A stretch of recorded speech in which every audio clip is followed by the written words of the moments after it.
Hello प्यारे बच्चों, आप सभी का स्वागत है मेरे YouTube चैनल निशा ठाकुर में। आज की इस वीडियो में हम चर्चा करेंगे अपठित काव्यांश के बारे में।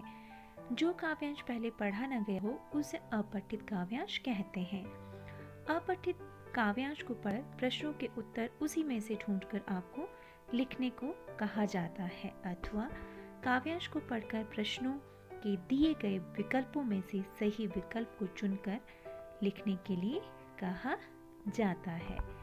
ठीक है प्यारे बच्चों, तो अपठित काव्यांश हुआ जिसे पहले नहीं पढ़ा गया हो। इसके महत्वपूर्ण बिंदु हैं, आओ इन पर चर्चा करते हैं।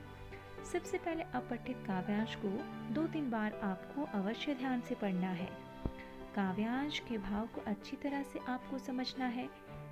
प्रश्नों के उत्तर आपको संक्षेप में, सरल भाषा में तथा छोटे वाक्यों में ही देने हैं। यदि बच्चों प्रश्नों के लिए विकल्प दिए गए हों तो विकल्पों को ध्यान से पढ़ें, उनके अर्थ समझें, फिर उनका सही उत्तर चुनें। 5वां प्रमुख बिंदु है प्यारे बच्चों, यदि काव्यांश का शीर्षक लिखने को आपको कहा जाए तो शीर्षक भी लिखें, किंतु शीर्षक काव्यांश के मूल भाव तथा उसके उद्देश्य को प्रकट करने वाला हो।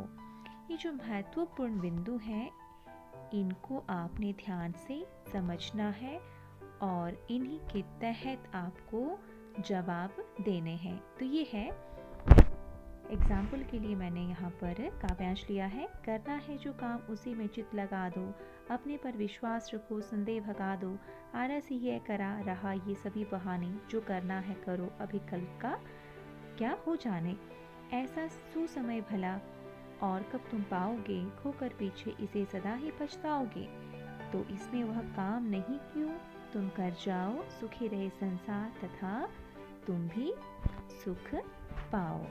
ये है आपका काव्यांश। तो इससे आपको प्रश्न छांटकर आपको लिखने हैं।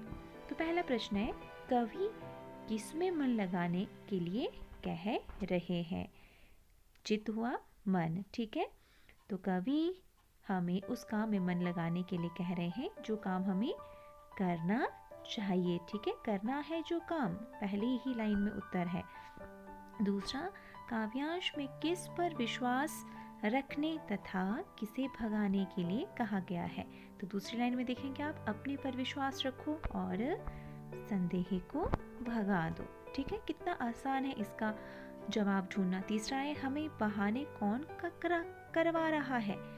ठीक है, हमसे बहाने, ठीक है। तो हमसे बहाने आलस ही करा रहा है, ये सभी बहाने। तो इसका उत्तर होगा सिर्फ आलस। मनुष्य किसे खोकर पछताता है? अब देखिए, मनुष्य जो है सुसमय, जो अच्छा समय होता है उसे जो है खोकर पछताता है, ठीक है। और नेक्स्ट प्रश्न का है, कवि हमें कैसा काम करने की शिक्षा दे रहा है? अब देखिए, कवि हमें ऐसा काम करने की शिक्षा दे रहा है जिससे संसार सुखी रहे और जिससे हम सभी सुख पाए। तो प्यारे बच्चों, ये था काव्यांश और इसके जो है उत्तर हमने यहाँ पर